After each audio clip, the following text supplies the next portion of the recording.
Fade in on Harbor Vale, a sleepy town in coastal Maine. Its residents continually harrowed by an unyielding mist that intrudes from the Atlantic. And, much like the town, veiled by this persistent precipitation, its residents veil secrets of their own. Secrets of an ancestral curse, and the desire to embrace it. Secrets of justice, distributed in the shadows. Secrets of newfound duty, and a life left behind. Secrets of bestial instinct, clawing its way to the surface. And as we cast our eyes towards these silent secrets, we shall delve even deeper into what truly transpires down by the bay.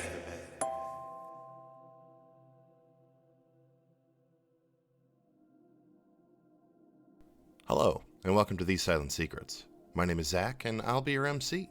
Where last we left off, no longer our terrific teens, but in fact the Soup Group, as they've been dubbed, apparently, on the internet, had all dispersed to their respective homes and or spaces in the shared home of Jason and Isla after the troubling confrontation with Felix Milligan.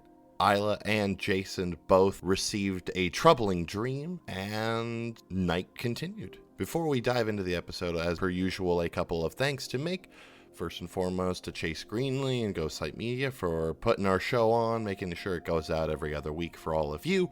Big thank you to Doc Adam VO for working on our transcripts. You can find the link to those in the description of this episode. And lastly, a big thank you to Nicole Tuttle-Robb for running all our social media, making all our merch, scoring our episodes. She takes on a massive workload, and it makes my life so much easier. So thanks, Nicole. Stick around after the episode for a trailer for a show we think you'll really like. But with all that out of the way, all that is left is the episode. So let us dive in to this episode of These Silent Secrets, Down by the Bay. All right, are you ready to do your little snippet of an episode? Oh, I'm ready. Okay, gorgeous. I like that. That's what I want to hear. Whew. So, where we pick up, you just had a horrible nightmare where you saw the victims of all of your previous hunts, as well as their mourning families asking whether they were in fact the monsters or if it was you who were the monster. And then you woke up in a cold sweat. So let's start from that morning. From that moment, your head bursts off the pillow. You are currently drenched. It's about 4 o'clock in the morning. Okay, I like spring up and I'm like panting, and I think the first thing I do is I check what time it is, and I'm like, it's 4 a.m. and yeah, okay. Your room is utterly silent aside from the at this point constant drone of rain hitting your roof and window. And yeah, I think I take a few deep breaths, and After bolting up, I lie back down in bed for a minute. As I'm lying there, it's a little bit damp because I was sweating so much, and so it's a little bit uncomfortable. So I sit back up, and I think I just throw the covers off me, and I just stand up for a second. I just get out of bed, leave the covers off the bed so it can like air out and dry or whatever. And I think Jason just kind of stands and like zones out for a few moments before like looking around his room, and just like, I think I walk over to my dresser or wardrobe or whatever, or closet, and I'm just gonna change into fresh clothes. And at this point, it's probably like 4:03, 4:04, and Jason is, I think that he's not in a space to go back to sleep or try again. So Jason's dad's office is not his bedroom, correct? It's a different room. Yeah, his like home sort of office. Yeah, it's right. A different room aside from just to make bedroom.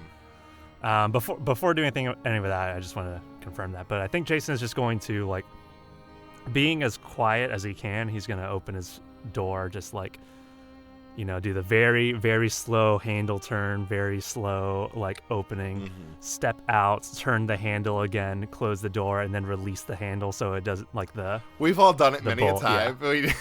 Yeah, we know. So and then it's going to, exactly, is going to, like, tiptoe down towards the kitchen and just see if I can grab a snack or a glass of water or something. Awesome. Yeah, you grab a snack. Do you just kind of sit and munch? And I'm assuming you have no intention of going back to sleep after that? No, I don't. I think that Jason also doesn't turn the lights on or anything. It's just like, gets like a granola bar or a snack or whatever is there. Maybe like a box of like wheat thins, just plain wheat thins. Yeah. With like a glass of water, and just kind of sits and munches in the darkness. Very good. Yeah, no, you just kind of munch for a while. About like 6:30, your dad ends up coming down the stairs already, and like I feel like your dad's usually like a pretty nicely dressed person. Like it's like usually like pants, vest, like full ass like 3-piece suit. Thing. I feel like most of the time. Like, it's a rarity that you see him in any sort of casual clothing, and even that it's, like, nice jeans and, like, a sweater sort of a thing. And so, yeah, he comes down in the usual business attire. You're up already. Oh, yeah, just weird dream. Couldn't get back to sleep. Gotcha. All right, well, I think today's probably the day that a trip into the office might be best, so why don't you go get ready? Yeah, sure. And Jason gets up, puts the glass in the sink, and takes like a few more wheat thins just like in his hand, and puts the box back on the closet, and just like walks back to his room.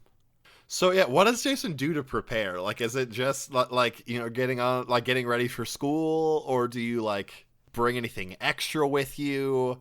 I think like what does Jason bring on what's essentially a reconnaissance mission? Yeah. I think that Jason probably gets back upstairs, or gets back up to his room, goes to the bathroom, brushes teeth, washes face, etc. Comes back, and I think that Jason is just going to, he'll change into like, I think like gray jeans and like a button down. Just like, he has like 3 button downs in his closet. And he just picks the one that is like the most muted color, essentially. Gotcha.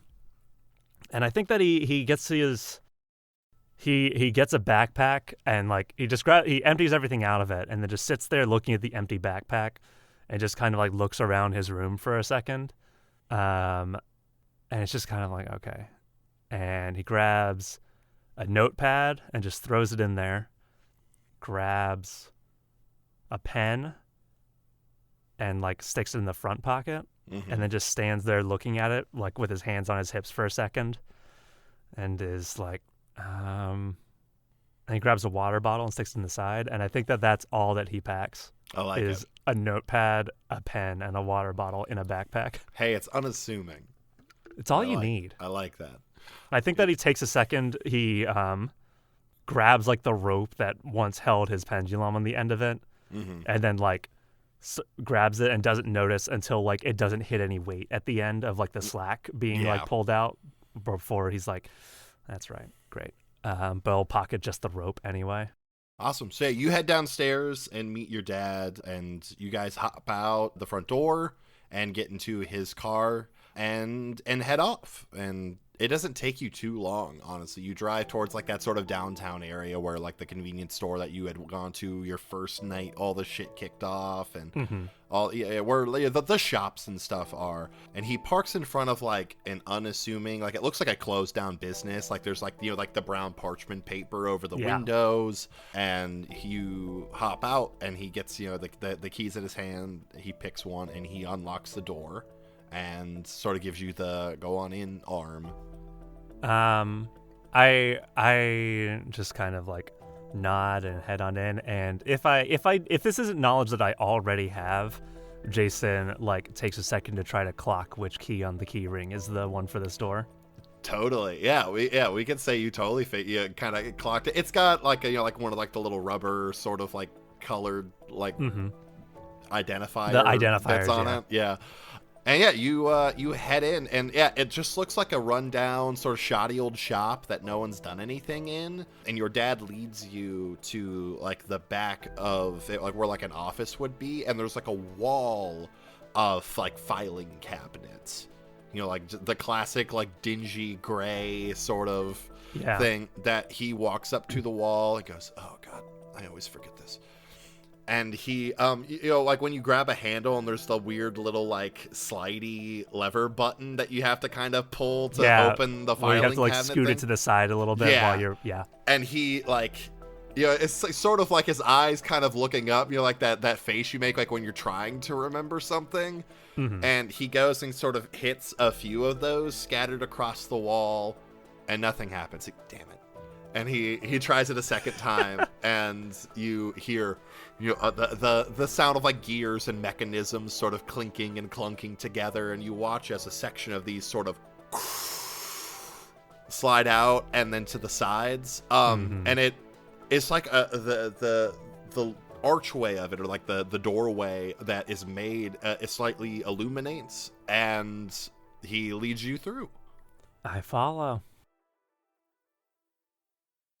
So, after a long day of a bunch of stuff happening, you end up turning in for the night. So you wake up at home at this point. It's Saturday. Is Avery one who sleeps in? Are you an early riser? Oh gosh, I don't think Avery's sleeping much at all right now. Normally, yeah, I think she sleeps in a little bit. But no, I think she tossed and turned all night, and she has been for several nights now. And at one point it's like 7 a.m, and she wakes up again, and she just kind of gives up, stops trying to sleep. Gotcha. And so she gets up and just kind of starts her day. Awesome. Yeah, you get up, you do you get dressed, do a little bit of makeup. I don't know what your plans were for Saturday, so whether or not you go, a full Avery, like going to school, face of makeup, or yeah, I think her whole vibe is a little bit of like her shield in a sense. And so having all of that, like having the leather jacket and having the hair like done and having the makeup on, like that's just part of being ready for Avery, and awesome. She wants to be ready. Yeah, you get up, you get ready, you get yourself a cup of coffee. At this point, it's like 7:30, 7:45. You get a text from your grandmother that says, "Avery, I need to speak with you. Will you come see me?" Is she still in the hospital? She's still in the hospital. Yeah, she's been kept a couple of days for, that happened on Wednesday and it's Saturday, so she's only been there a couple of nights at this point. Okay. Yeah. I'll text her back and say I'll be there pronto. Fantastic. So do you leave immediately, or? Yeah, I've learned my lesson about keeping grandma waiting, so I'm gonna go pretty much as soon as possible. And I'm gonna drive just in case I need my car. Awesome. Avery, you don't want me to roll snake eyes. I'm kidding. Shut up. Don't you dare. I'm joking. Awesome. So you are driving around town, and you specifically are driving sort of through that downtown area, like where the coffee shop that you washed the book off, the drugstore that not the drugstore, but yeah, kind of the drugstore that you stopped at on that first night when you were looking for Austin. And as you're driving through downtown, your vision, it's odd, because as you're walking downtown, the town stays the same, but it's like the things shift. You see the same sort of, the same town, but it's older and kind of shifting and nebulous, kind of like in Harry Potter when they put like the memory thing in the little water tub, and it's like smoky, and the area is kind of shifting and in this like ink in water sort of state.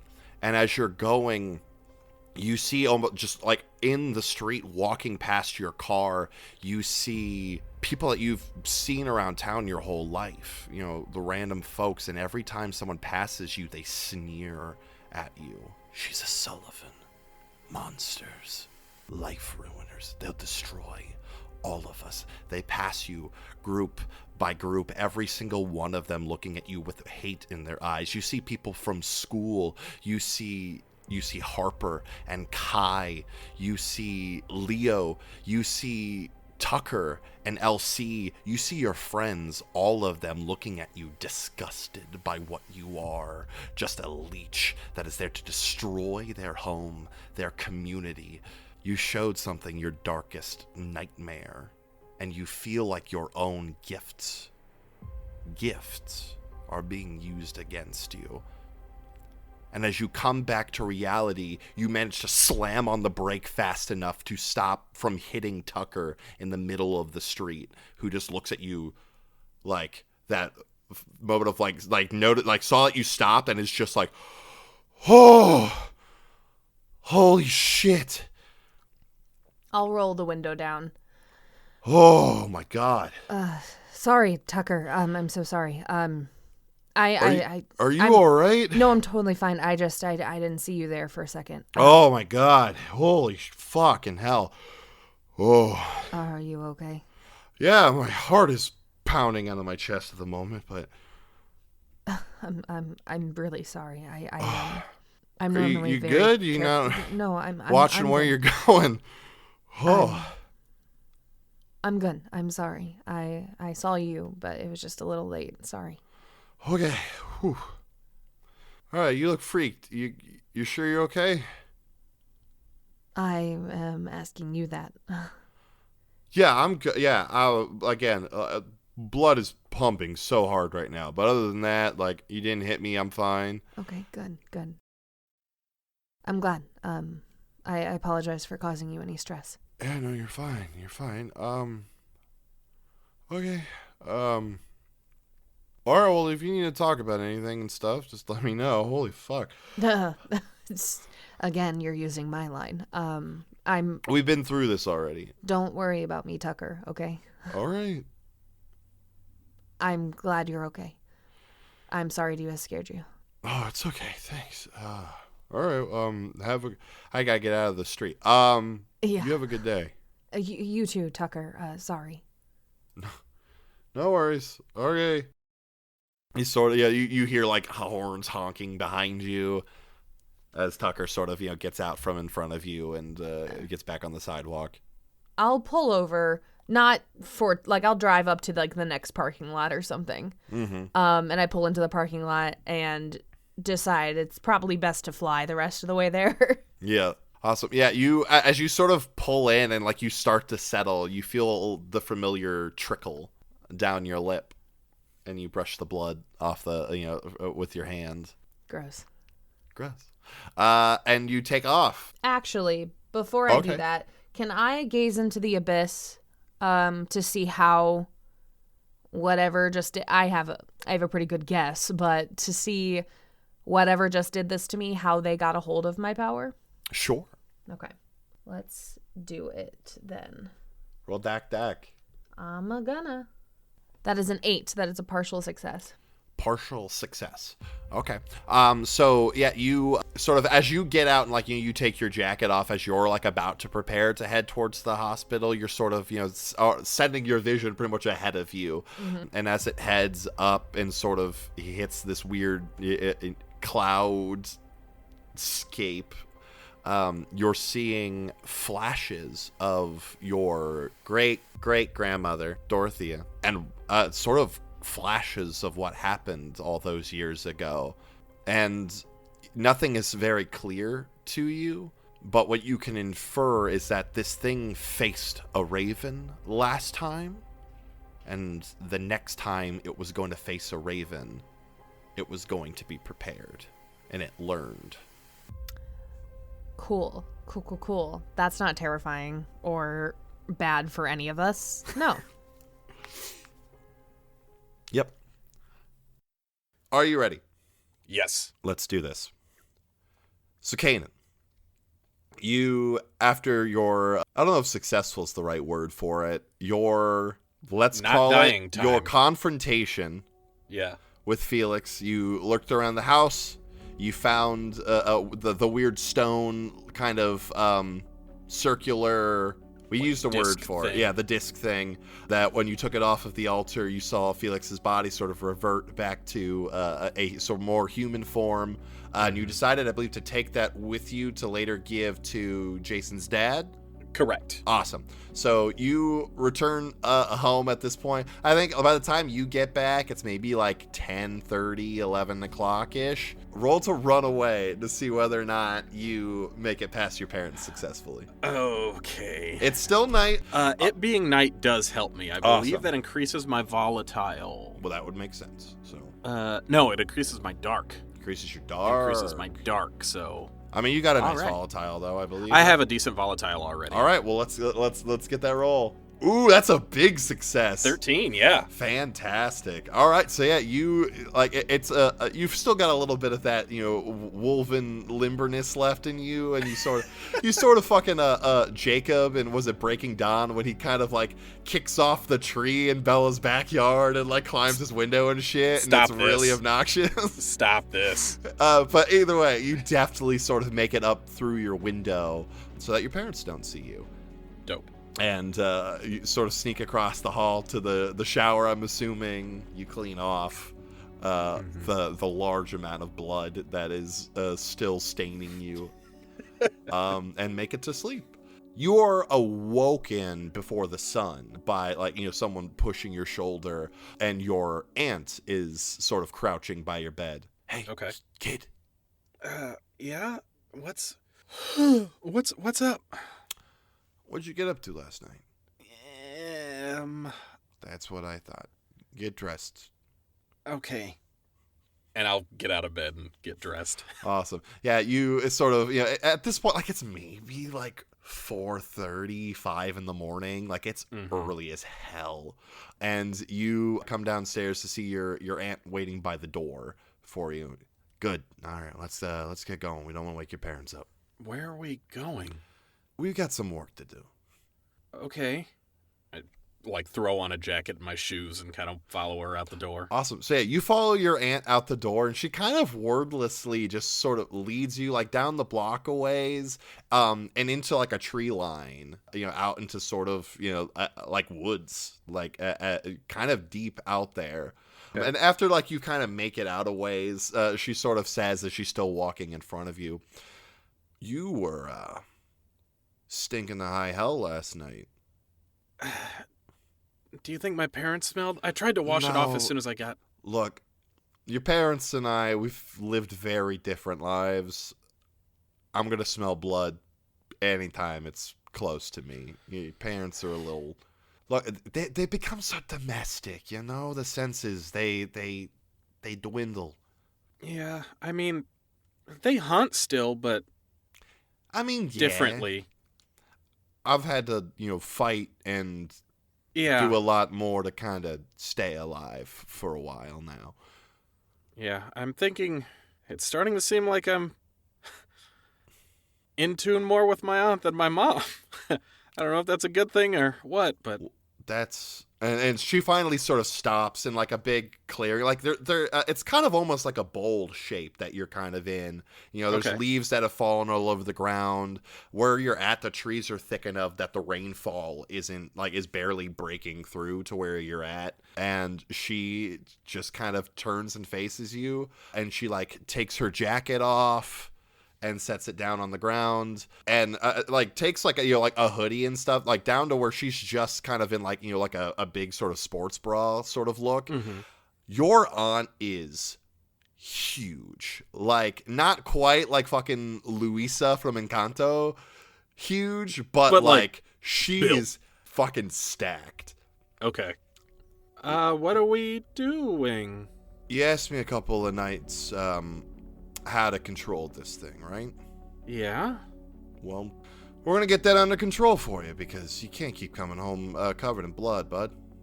Yeah, you're right. Okay, well, if you don't want to get things dirty, take them off. I imagine Kanan is the type to take his clothes off but fold them before setting them down. Of fucking course he of course he is. Oh my god. Awesome. So you like you fold your clothes and sit them down, and as you turn around, like it's not like your aunt's like getting prepped to like shift or anything. She's standing there and she's squared up. Are we going to fight? Yes. So you, Isla Hart. Yes. You've just awoken from a horrible nightmare, and you're laying in bed next to your guy. Oh, well, you're sitting up more in your bed next to your guy who is catatonic the way you left him when you originally had fallen asleep, before a weird sort of dream within a dream sequence thing happened. Does Isla go back to sleep? Does she? I think I'm going to go upstairs to the kitchen. Okay. Yeah, and try to find like a glass and get some water. Awesome. You get some water, sort of. You got that obnoxious sort of moment shaking. in the movie where your hands kind of shaking as you're like, gripping the sink, yeah. counter. So are you just kind of listless and up all night, or? Yeah. Awesome. I think you at one point return to your room and sort of like you check your phone and you see that text message that you had gotten earlier in the day from Monica Galvin. It's like, I think we need to talk. Did you ever actually respond to that, or did you just, because I know like you and Mariah went, yes I do, yes I do, yes I do. I sure do. But did Isla ever shoot a response back to her, or? Yes, I think that to play it cool, I think that Isla texts back any inquiries about interviews or news content for WKTN, that's where I worked, for 95.3 can be, The Deep, can be scheduled through our website to see if she's really serious about this. Yeah, no, she would shoot you back pretty pretty quick after that, essentially something along the lines of like, it's not radio business. I think we both are smart enough to know that this goes a lot deeper. The Deep? The Deep. Okay, so then I'll say, interested, where can we meet? Awesome. Yeah, you get a text back, with a time, a place. It's like sort of like right on the edge of town, so it's not like you have to like leave town. But it's odd because you dug, between like the info that you had found like that first night when you were going through their attic, as well as your conversation with Xavier. Monica seemed like she like fucked off and was like off somewhere. Gone, yeah. And this is an address that's in town. Okay, cool. Okay, yeah. But yeah, it's a place to meet sort of earlier in the morning, so you've got maybe a few more hours before you're supposed to be there. Is there anything that you do leading up to this, or are you just kind of biding your time until you would head that way? Yeah, I think Isla is, up and down, lying down, sitting, like pacing around the room. She's not getting any sleep. Yeah. She's just waiting for that meeting. Fantastic. Yeah, so around the time comes, I think at this point it's maybe like 9:30 in the morning. You start heading over that way. And you get there maybe 30, 45 minutes later. And it just looks like a small, not like a long sort of ranch, but like it's just like a one-story house that's sort of on the edge of town. And do you go up and do a knockety knock, or? Isla Hart, the queen of random people being like, hey, come to this place. I was like, okay. You're like, you know what? It's worked out well for you so far. Yeah, why stop? Yes, I will knock. Cool. Instead of ring the doorbell. Awesome. Yeah, you knock on the door, and a couple moments later, door opens, and you see a person in like nurses scrubs. I mean, you're the kind of like a salmony color with like some sort of like almost like a salmon and white kind of tie-dye look to them. Okay. They're about 5'7", sort of darker brown skin, and they go, Isla, yes? Yes, Monica? No. Miss Galvin's just inside. Why don't you come in? And opens the door for you to step in. I shall step in. Awesome. So you walk in, and this person who introduces themselves as, let me think of a name, Dakota, Ooh. That's their name. Takes you, down through the entryway and sort of, into like a little like dining room space. And you see sitting in a wheelchair with like the pole with like IV fluids hanging off of them. You see a woman, roughly about the same age as Salvatore. She's got like, the oxygen sort of thing going into her. Oh, shoot. Isla, hello. Why don't you come take a seat, Sure. Good morning. Good morning. She sort of, shakily, like as you come to take a seat, reaches her hand across the table to shake it. Well, sorry for the sort of abrupt nature of asking you to come and talk to me. I'm Monica. Monica, it's very nice to meet you. Yeah, it's nice to meet you as well. Sorry. And she sort of like catches her breath for a second. I'm not in the best of states, but You look great. you don't need to lie to me, child. Okay. Okay. So, my ex-husband, Right. Dakota, would you give us a little bit? And Dakota sort of checks like her like bags real quick to make sure that like everything's running well, and like you can see like there's an oxygen tank that's on the back of like her wheelchair, and Dakota heads off. So you really dove headlong into all this, didn't you? Well, you know me. a journalist and all that. Yeah. I guess my biggest question is why? She looks afraid for you. Why not? If you've poked your head in this enough, I think you know why. There's danger here. You know that, yes? I do. But it needed to be investigated. Okay. So, my ex-husband, he's a part of something grim. I don't know how far you've gone into all of this yet. Pretend I know nothing? Okay. So, my, the Ciprianos, they've been around for a while, came over from Italy, and, they had a different name for a bit, and then they changed it, like, just slightly. It was really weird. You don't happen to know what that was? It was like it was like it's like Ciprianus or something. They changed like 2 letters. It was dumb. Yeah. Dumb. And I met Sal, and we were young, and he seemed, like a good guy for a while, and I didn't realize everything that he was a part of until a lot later, and at that point we'd been married, and most of our kids had come along already, and last one was already on the way, and not long after that I got really sick, and so, he took care of me, which was nice, but, the more I think he thought, he had me kind of stuck. He was paying for my medical, we were married, so his insurance was paying for my medical procedures, and the farther I got into that, it was like I wasn't going to be able to leave. And then I got better, and it was my chance to go, so I took it. It obviously didn't. And she like looks around at her situation. It didn't last very long, but I took something legally. I got it his grandmother had given it to me, and so legally it was mine. But it's something that he needed, and I still have it. What is it?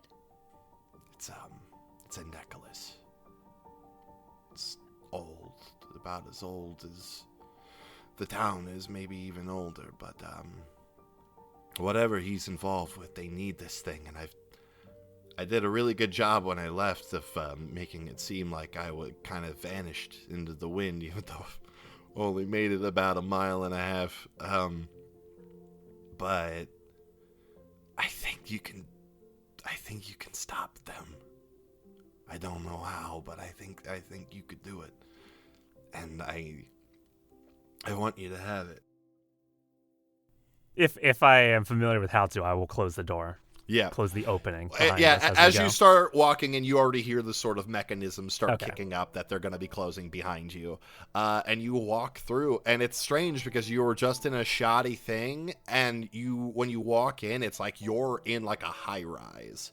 Like one of those, like super fancy sort of office buildings where like the whole like wall is like glass window, and it just looks like any sort of like corporate sort of office.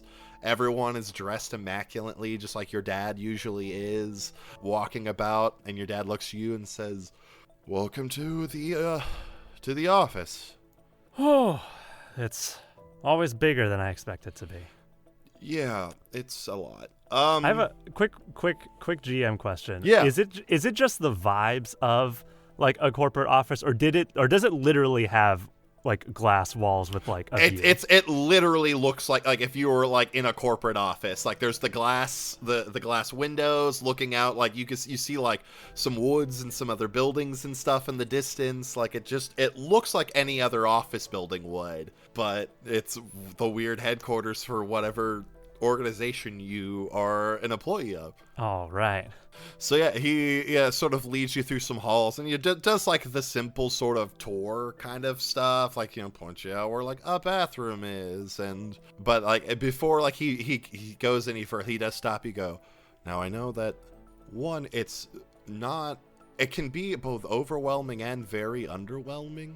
Just like it's like, oh, the work we do is just in a regular office building. Yeah, no, it's like it's not what I expected it to look like when I got in here. Yeah, I think, but it's also not what I expected it to look like. I think on both accounts that is intentional. Yeah. But remind you, on your guard, because I don't know what's truly happening across the board here. Right. He says, kind of keeping his voice down. And I think at that, like, Jason, like, unintentionally just starts like casing the joint essentially, and like looking around, like looking at people and like, yeah, you name kind of go tags and into like your normal, like your hunting, like the instincts you have for it kind of kick in a way. Like you're like that little bit of like hyper observance where like you're like super alert and you're like clocking like, does this is this person carrying a weapon? Is this person a threat? That instinct turns on immediately, and he heads off, leading you the way. And he says over his shoulder, should we pay a visit to Francois first, do you think? I think that makes sense. It's the only other name I think I know in here anyway, so. That's fair. That's very fair. Let's see if the old chap is in. He leads you down a few hallways, and you see a single office that has like the nameplate by the door. It says Francois Dawson on it. That he knocks on the door, and a couple of moments later you hear some footsteps, and then the door opens, and you see this man. Hell yeah. Wearing I a gray three-piece suit. He's got a red hair that's sort of center parted and runs just below his shoulders. There's a little bit of a goatee going on. Yeah, as the picture, he's probably got a cigarette in his mouth. Mm-hmm. Oh, Evan, how are you? Oh, is this the progeny? Hi. If that's what they call me, I'm Jason. Yes. Hi, how's it going? Frank, as most people call me, Francois, if you'd like to be formal. My mother was from Normandy. She really liked the name. She would not let down on that front. Your dad goes, Frank, can we have a bit of a conversation? And Francois said, of course, come right in. He, much like your dad did earlier, sort of steps aside and gives you like the enter arm. and closes the office door behind him. And he does that thing like where you guys take a seat and he walks back around his desk and takes the seat, at his desk. So what kind of office does he have? Is it a corner office or? No, it's not a corner office, but Okay. it's nice. Like it's like a fair size. Like there's a nice amount of space in here. It's not quite like super tiny sort of cubicle office, but it's not that fancy corner office where the whole thing is glass walls and Sure, yeah. he's got some big ass mahogany desk. It's respectable. You can see that he's maybe like upper mid level maybe. Mm-hmm. So, what can I do for you today? And your dad goes, we just had a few inquiries, I suppose, to make. First and foremost, regarding your involvement with the assignment department. Would you say you have friends down there, Frank? And you can feel that the room kind of like hits like already like kind of a weird sort of energies like started already, cause like you could tell Francois like already picking up that this is sort of like interrogation in a weird way. Because once we sat down, Jason was thinking like, okay, how do we ask him about this without coming off as accusatory? And your dad, and like as I'm having that thought, I'm like, never mind. Never mind, Dad. Oh God. Francois goes, bit of an old question, but yeah, I've got some friends there still. Started in down that way. Not many people made it for very long, granted, but I would say I got a few friends down there. Why do you ask there, Evan? He asked back, sort of like the accusatory like nature, kind of like if they were Pikachu and Raichu, they'd have kind of like the electricity, the little kind of electric little thing, sort of touching, the sparks in the eyes, yeah. And your dad sort of, it feels already like some resistance happened. Like he tried to kind of like Hail Mary it a little too early, and so you could see his demeanor sort of settle and soften. He goes, just interested about the inner workings of our organization, Frank. I decided to bring Jason in. This is his first time in the home office, right, son? Yeah. No, haven't been here yet. Probably will be here again. But right now, I am here now. Very good, very good. Oh, actually, while I'm thinking about it, and since you've mentioned it, Evan, I believe Schofield actually is interested in talking to your boy a little bit. And your dad, the tension comes back, but like partially, like he kind of like gives you like his head kind of turns towards you, and he goes, "In regard to what?" And he's like, "Oh, something about a scuffle your boy had yesterday. His weapon got revoked. So, your dad looks over you. Did it now?" Jason just kind of like pulls out the rope and just kind of like, Jason intends this as just like pulling it out and being like, yeah, it's gone, but accidentally like underestimates the rope and does like a brief like clown handkerchief routine as he's like pulling the rope out of his. Yeah. I love that. Gorgeous. Your dad goes, right. All right. Well, perhaps we'll go speak with Schofield then. Thanks, Frank. I really, really appreciate it. And Francois is like, of course, anything for the famous Chens. So sorry to hear about your wife, by the way. I know it's been a while since we've last had a chat. I thought she was the best and brightest of us. And your dad goes, I appreciate that. And begins to stand and starts making his way towards the door. Hope to talk to you very soon, Frank. You as well. Pop by if you need anything, of course. Yeah. Jason, welcome. Good to meet you. Then gives like a nod and like walks out. It's awkward. It's just a quick GM question. I don't the thing about my mom. I don't know anything about that, right? You would know that like your mom did this job and your mom no longer does this job. Right. Okay. But yeah, so like I don't think you've fully gotten like the total rundown of it, since like, cuz like I think your mom got like the axe and then Yeah. like a couple months later you started. So it's been like a touchy subject. That's right. Okay. But I couldn't remember how like long ago that was. I was like, was there like a new thing? Yeah, I think we talked about, you've done this maybe like a year, like maybe like a little longer, and your mom was about a year and a half ago. Right. That she got kicked out for literally just going too hard. Because your mom's a badass, even though she seems super sweet and domestic, but she kicks all sorts of ass. But yeah, you guys head out, and and as you're walking, he sort of has the hushed sort of, what exactly did you do that got your weapon revoked, Jason? Well, I first of all, self-defense. Okay. Put that one out there. No, I got a message from Kanan that he was in trouble. Okay. And when I went and found him, he was in trouble. Mm-hmm. I think one of the he was wrapped up with one of the hunters that they came up against before. And Say no more. Yeah. He sort of like pats you on the back like all right, cool. You know what? You're good.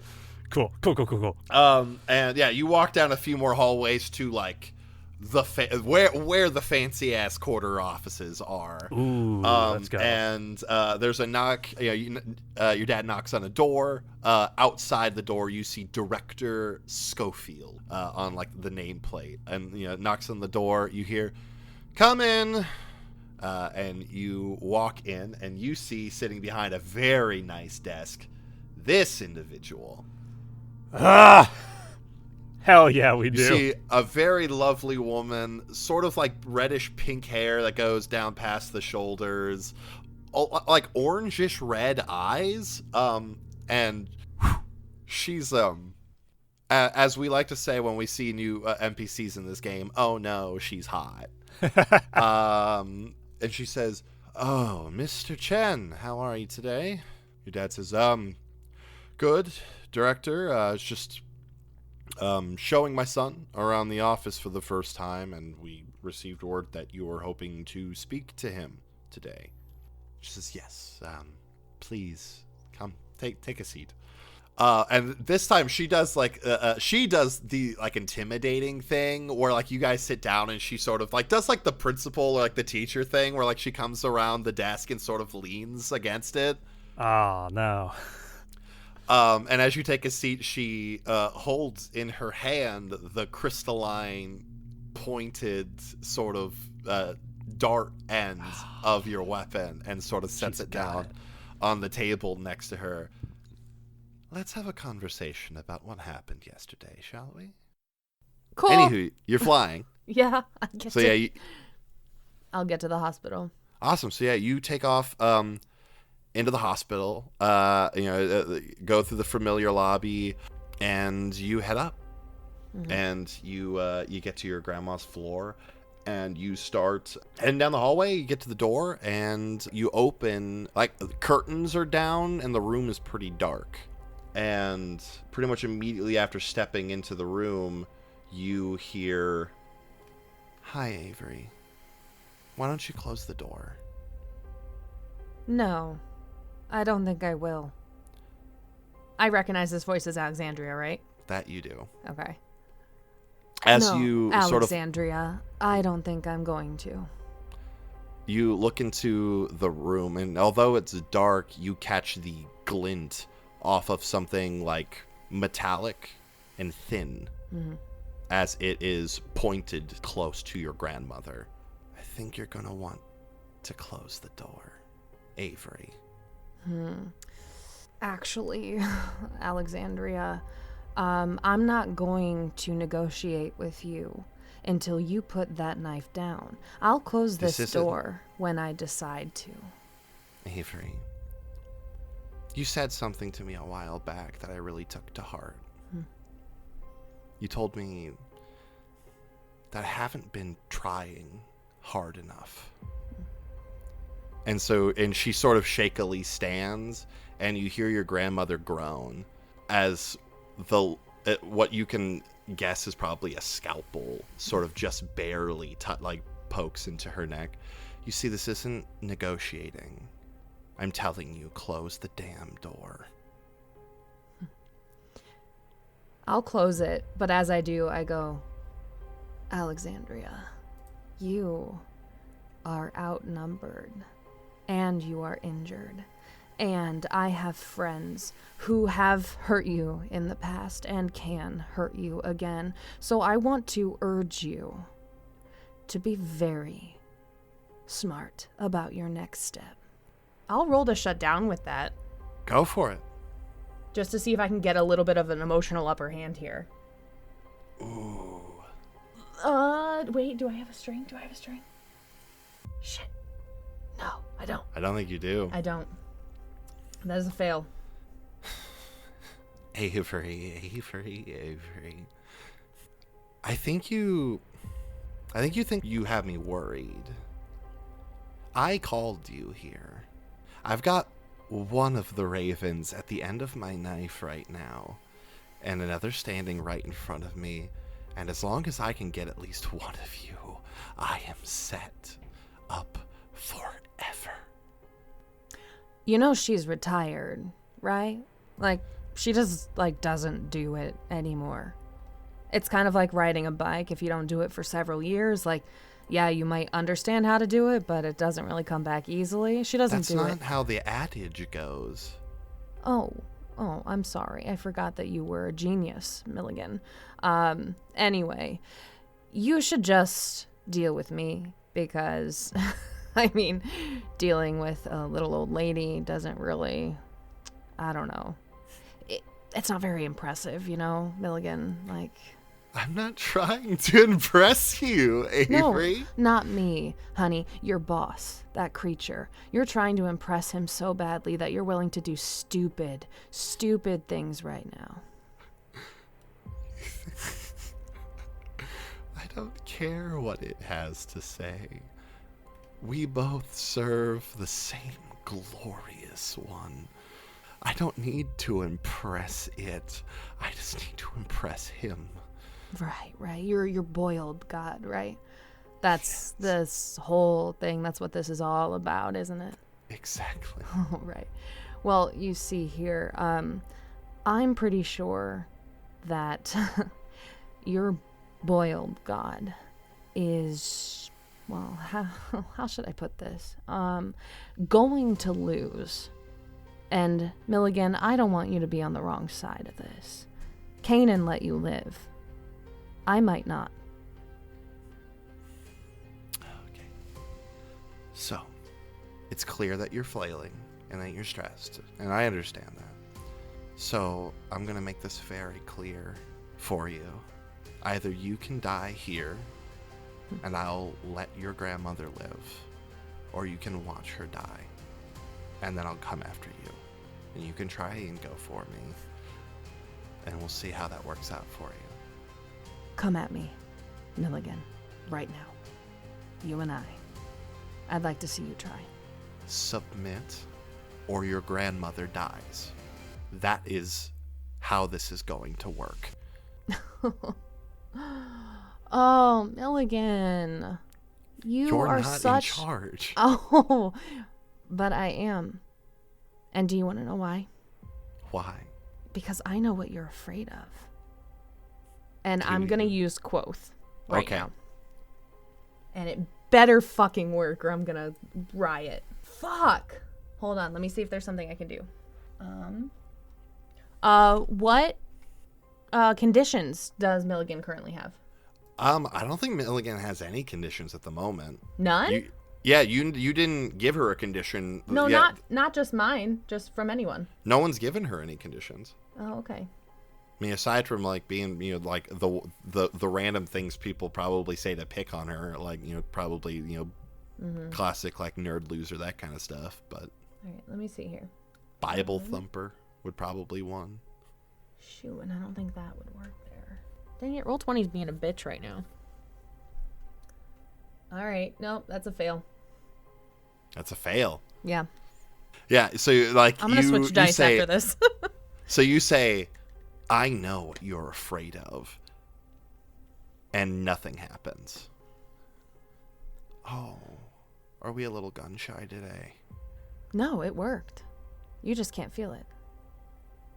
She pushes just a little bit harder, and you hear your grandmother groan a little more. Avery, what is it gonna be? Your gifts aren't working. Your grandmother is going to die. Are you going to submit? I just have one last question for you. Go for it.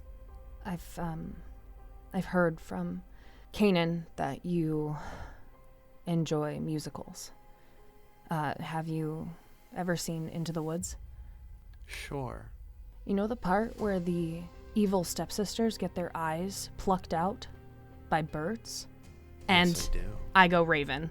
You go immediately. Raven? Yeah. And This is I'm going dangerous choice. Yeah, and I'm going for specifically her eyes, because, you know, the whole thing.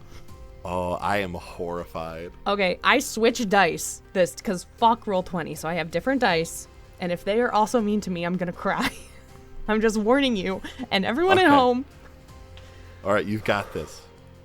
I can use dark, because I can use dark and volatile interchangeably to lash out here. That is a 9. I will take it. All right. So what is your choice? Yeah, they see something about your true nature. They get a string on you. I choose how bad the harm turns out, or you go to your darkest self. I'm gonna go darkest. You're gonna go darkest. Okay. Yeah. Fantastic. Do you want me to read it again? Go for it. Okay. It's been a bit. You've helped others face their own problems for too long. It's time you focus on yourself. Pursue your own desires, do what makes you feel happy and powerful. Ignore anyone else's problems. If it doesn't concern you, then it's not worth your time. You escape darkest self when you feel genuine guilt over something you've done. And right now, what I want is the power over Milligan. Yeah. Okay. All right. So you go diving forward. And I'm gonna say, she's had some time. So I'm gonna say she's starting this with a harm. After everything, she's had a few days to kind of recoup. That's she's fair. still not back to 100%. So we're gonna say she's at a harm. So that would put her to 2 harm then. Okay. Awesome. So what are you going for? Like, you just So I go in trying- with my talons, and I go each talon at one eye, and I just scratch. Fantastic. The one eye, it's a little hard to gauge because it had, she had like a bandage over it, as I described when Kanan visited, from where she got just torn apart last time. So you kind of give your best sort of guess. You end up ripping that off as well. And yeah, both of her, her eyes are kind of closed, and she's, wiping blood away from her eye. Oh, you're making this really fun. This is sort of twofold because, frankly, you need to learn to not get your ass kicked. Instinct will get you pretty far, but it'll only get you so far. And hopefully, and I mean this with all the love an aunt can give. Hopefully, if I beat the snot out of you enough, your wolf will try to rear its head, and then that's where the practice and kind of keeping it under wraps comes from. So, hands up. Are you sure this is the best idea? Because what if I lose control? I don't want to. I'm not saying I'm stronger than you, but I don't want to do something I'll regret. It's early. Not a lot of people are out. We're kind of in the middle of nowhere at the moment. And I'm a lot bigger than you are. Okay, if you're sure, I trust you. And I kind of reluctantly put my arms up, imagine a boxer stance that's very, very wrong. Yeah, no, your form is terrible. I am not offsetting my feet at all. I'm just standing straight up, arms covering my put chest. The hands up. Yeah, not over my face at all, Yeah, but just over my your chest. aunt sort of with a sigh, drops her hands and walks over towards you. She does the thing where she kicks your feet out to try to get you your feet in the right position, and she sort of lifts your arms and kind of gets them where they should be, up covering your face. Okay, and I'm okay, do you fight like this in wolf form or just regular? Form is, look, you could be as strong and quick as you want, but if you don't know what you're doing, you're going to leave yourself open. Yeah, no, I get that. I mostly mean Do you not claw? Do you box when you're changed? She sits there, like, has her hands up, and then she just opens her hands and, like, turns them, like, like, hands out, like, okay. in, like, a sort of paws out sort of stance. It'll translate, I promise you. Okay. I'm not saying you need to fight like this, when fights come up, but your face, your head, your neck are vital. Practice that makes sense. Protecting them is important. All right. Are you ready? I guess so. Your aunt and I try to adopt the stance and just blasts you in the face, like Kanan just was across not ready. the cheek. Like it's one of those things, like you hear it, like poof, and you hit the dirt, and you're like it's like just teeters on giving you a harm. So Yeah. mark a harm for now. Okay. And if you took some from the other day, I don't know whether or not you like healed any last time, but like you could say that like you at least one of the ones that you took last time you healed. I didn't because my harm was reduced to 0. Your shit is buck wild. I forgot. Yeah. Totally forgot that you're impossible to hurt at nighttime. Unless I get a fucking gun, I'm not gonna be able to hurt you. And like literal silver bullet. It's so cool. Which was also unintentional. No, I didn't even think about the fact that they would stack, and they totally do. I was like, oh shit. Yeah, because I literally went like, 2 harm, it's reduced to 1. Oh, wait. It's reduced. It's reduced by 2. But yeah, right now you're not in your apex form. You're just Kanan, and your aunt just fucking rocked you in the face. I feel like Kanan like gets knocked down and has a moment of like, what the fuck? Like almost betrayal, but then kind of like realizes what she's doing, and he tries to stand back up and like get in stance, and he's like trying to look a little more ready this time. Okay. You know that feeling you just felt right there in your face? Yeah, I don't like it. You don't want to feel that again, do you? No. Okay, don't let me do it again. Okay. And she gets ready again, and yeah, it's a bit of like, I think this, like the first time, like she did it almost by surprise. Like it's one of those things. It's like, like the kid that puts their hand on the hot stove. Like it's like you're not gonna want that to happen again. So now you're ready, yes? And so like it goes a little more straightforward. Like kind of gives you a second to prepare yourself and like get your hands up to block things. Mm-hmm. And for a while, there's just these moments of her trying to beat the shit out of you. And she hits a few times, here and there. I think pulling a little bit, just not to continue to hurt you at the moment while you're kind of still getting your bearings.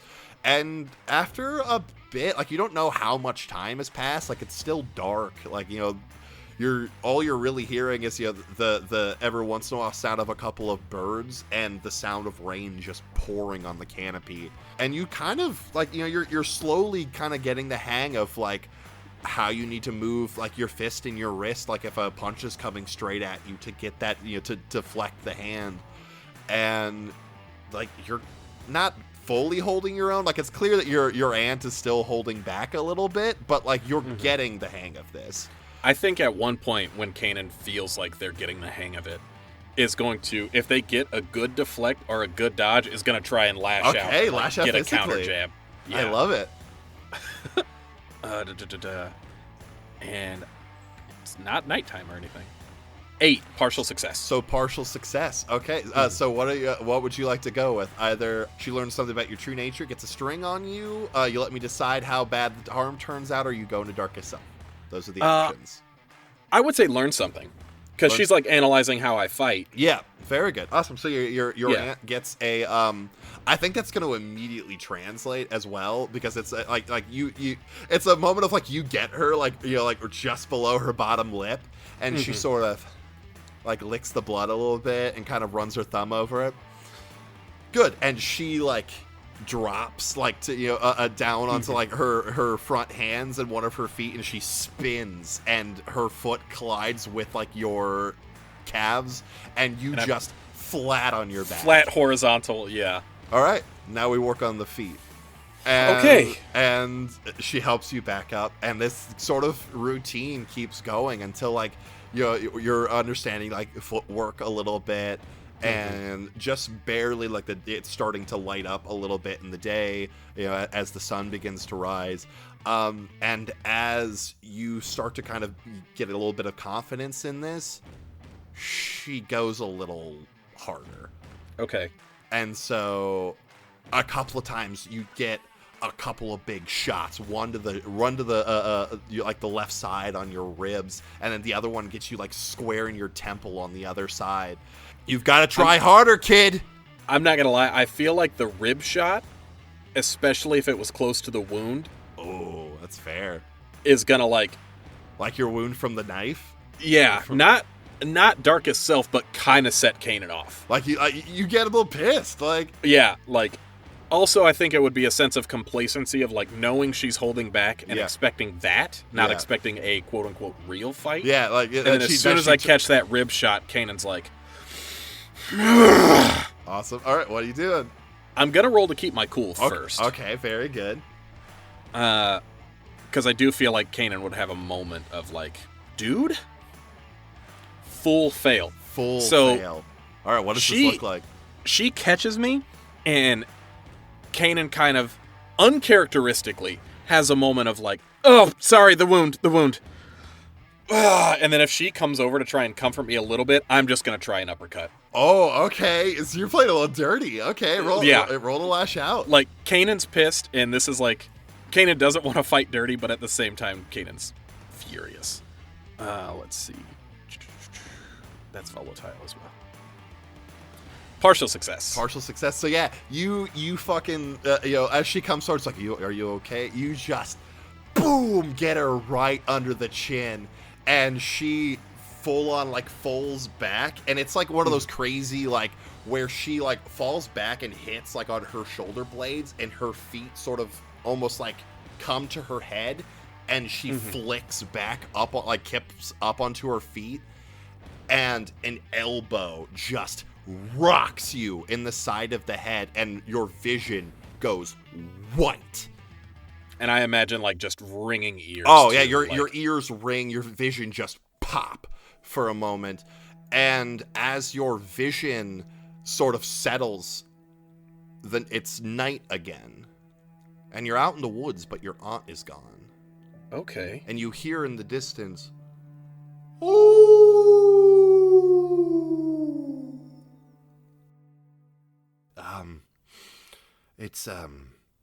it's downstairs.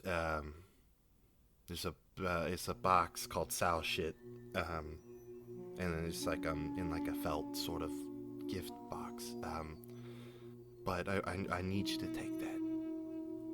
Sure, I'm sure we can wait for Dakota to go get it. Yeah, that could be good. Or I could. If you want to. Do you want anything? Like a coffee or No, thank you. Oh, okay. Yeah, I can have Dakota show you where it's at. Dakota, will you come back in here? Sorry. And Dakota returns, because will you just show Miss Hart here? There's a box downstairs that I needed to get something out of. And Dakota's like, oh, of course, Miss Galvin. Yeah. I can show you the way if you'd like. I'll be right there, Dakota. Okay. And they sort of back into the kitchen. Monica, you said you got better. Yeah, cancer's a bitch. This is still cancer, or is this? Yeah, no, Sal? I don't think so. He can do a lot. He can mess with people's brains and make them lose it. But I don't think this is that. I just think sometimes she get better, and then it comes back furiously a second time. Sure. So I don't think I'm gonna make it much longer to try and stop whatever's happening. And that's why you've got to do it, okay?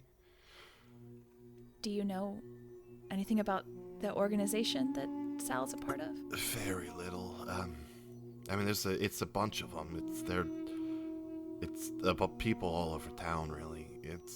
There's a bunch. There's him, and then a couple of, the families that have been around for a while. Just the one guy, Johnny, Ortiz? yeah, him. They've been buddies since they were kids. And yeah, those two, they're pretty big up there. And then there's like a church of them, It's like the fanatical almost.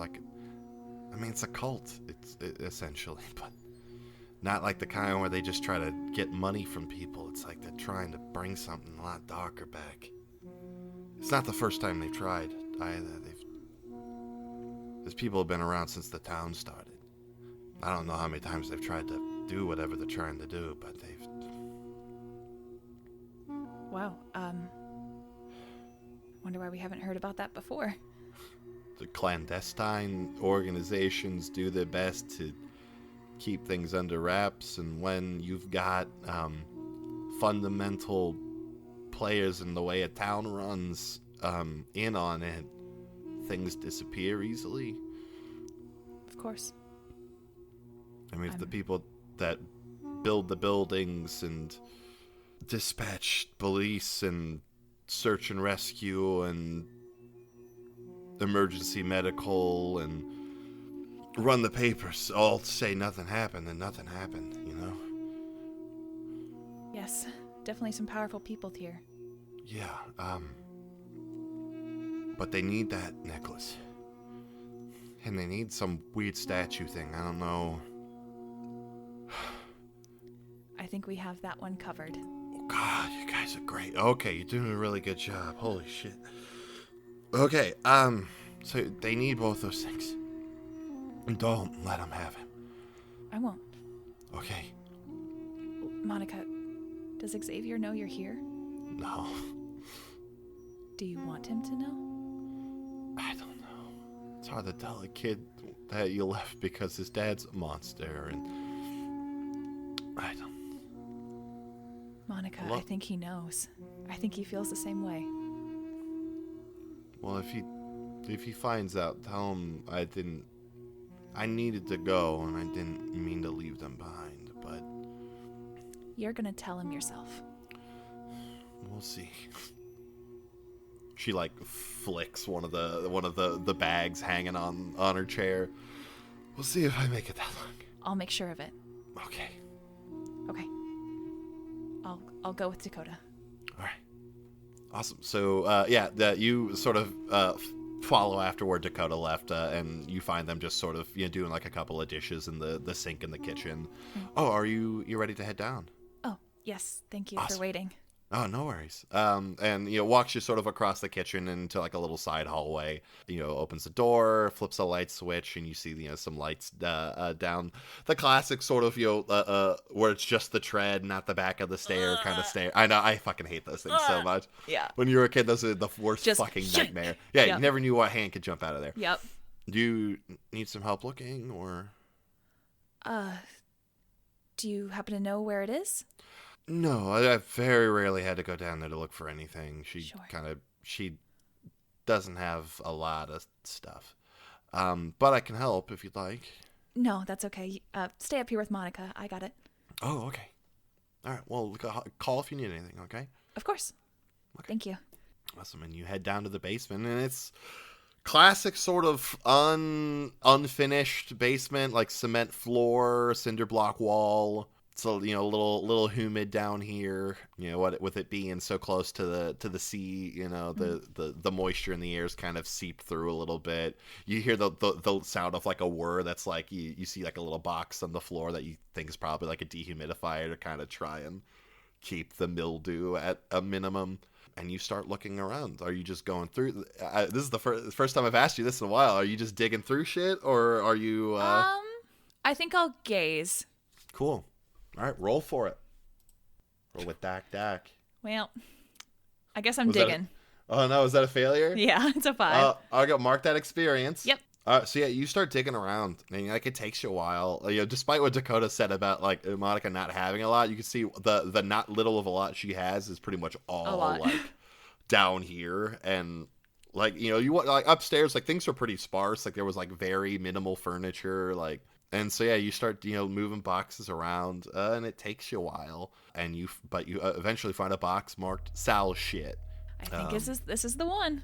And going through it, you find, like, a big sort of, black, like, felt, like, like a, kind of like the big box that, like, the heart of the ocean. The heart of the ocean Yeah. was in. Yeah, that sort of a thing where it's Okay. kind of felt lined, and you open it up and it's this big sort of ruby, like it looks like a big ass like sort of religious kind of amulet sort of thing that you have in your hand, and you hold this thing and it's old. You don't. There's some things in the ocean you don't know are this old, but you hear from upstairs, how did you get in here? No, I knew. What?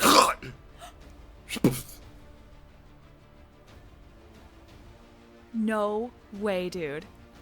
Oh my You're god. downstairs. What are you doing? Okay. I'm wearing Mark's jacket. I'm going to take the necklace out of the box. Okay. And I'll put it in my pocket. So you take the necklace out and you put it in your pocket. Yes. Is there a window in the basement? I mean, it's like the top one. Yeah. Yeah, like the little one that, like, it doesn't look like it has a way to, like, open the thing. Okay. It's mainly like a light source sort of thing. Which way is it facing? Like the street? It's probably like a side yard sort of a thing. Shoot. Okay. I guess we're going upstairs. Awesome. Yeah. So you're slowly sort of going up the stairs, and through the open basement door, you're hearing, "Get out of my house, right now." Where is it? Did I come up through the kitchen? You're coming up towards like that little hallway that was off the kitchen. Yes. So I have to go through the kitchen to get to where this thing is. Yeah. Okay. Is there a knife block in this kitchen? Oh, there's definitely a knife block. Please. I'm gonna grab the biggest one. If you need a knife block, there's a knife block. Hell yeah. I'll grab the biggest one possible. Awesome. Yeah. Roll to keep your cool. Okay. This is like flat out. It says like when you're doing something that makes you afraid, go for it. Oh, And I'm I feel- afraid. Yeah, specifically it says when you keep your cool and act despite fear. I think this is exactly what that is. So It's an 11.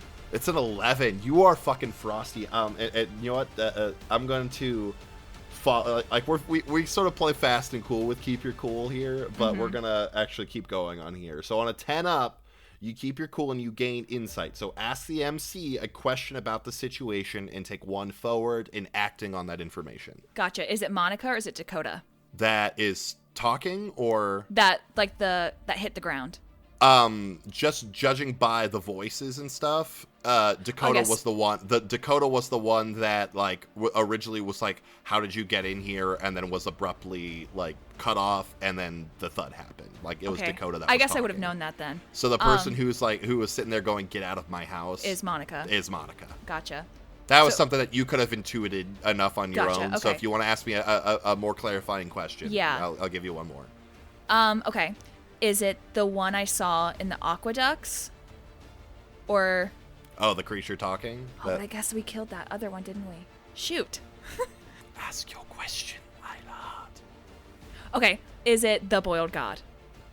It is not the boiled Okay. god. Gotcha. Which gives you a little bit of confidence, and like, hey, you're not facing. It's a not the boiled god. bigwig, yeah. This So is the there you boss go. fight. Take it forward into whatever's about to happen here. Okay. But yeah, sort of as you're like quietly moving through the kitchen and pulling the knife out of the block, you sort of feel the conversation kind of continues. You're not gonna get it. So just go. People are gonna stop this bullshit. You know it. That's why you're desperate to figure this thing out, to find the stuff. So just give up. You're nothing. The children are nothing. And some silence happens, and you hear, One is here, aren't they? Thank you so much for listening to this episode of These Silent Secrets. If you enjoyed what you heard, there's a bunch of ways you can support this show. Some super easy ones, real quick. You can scroll on down where you're listening to us right now. If you can subscribe, hit subscribe. If you can rate, leave a rating. And if you can review, leave some words. Let us know what you think. All of that helps so much in letting other people see our show, making us more visible, and all of that brings more listeners to us. Another super simple way is just to tell a couple of buds about us. You tell a bunch of friends, and then they listen to this show, and then I send out the details, and we form These Silent Secrets fan bowling league.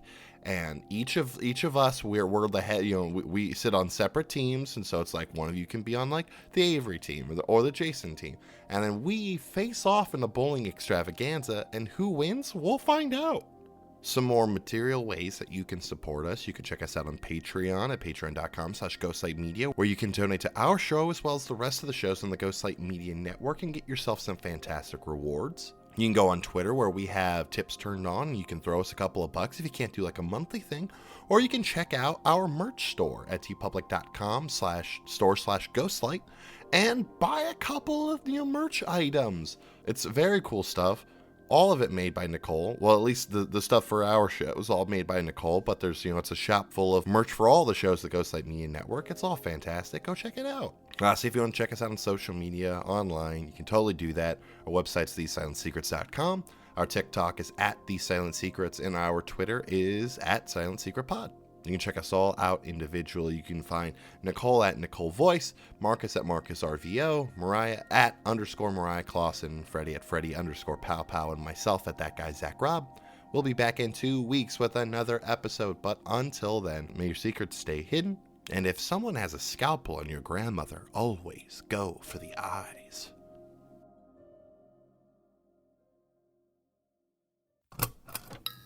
This has been a Ghostlight Media production.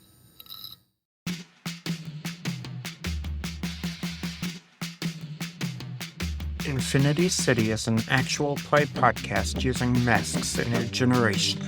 Patting the car roof, and they are going like, "Hey, little buddy. Hey, how about you and me go for a little ride together? How does that sound?" Seemingly in response, the car's engine purrs to life and just instantly takes off at near full speed out of its parking space. Oh god. We got the table talk and mechanics to bring you short, tight stories accessible to using people that are unfamiliar with tabletop RPGs. I'm your friend. I'm gonna take you somewhere so amazing, and you're gonna have the best life. And I promise that I'm gonna keep you safe forever. Our heroes come from a variety of racial, ethnic, sexual, and gender backgrounds. I don't feel good about what just happened. Yeah, don't worry about it. We're heroes. And there's like fire leaking out of her mouth, dripping onto the floor. You can find new episodes of Infinity City every other Saturday morning by searching for Infinity City on your podcast app of choice. We're also on YouTube and on Twitter @ElliotPresents.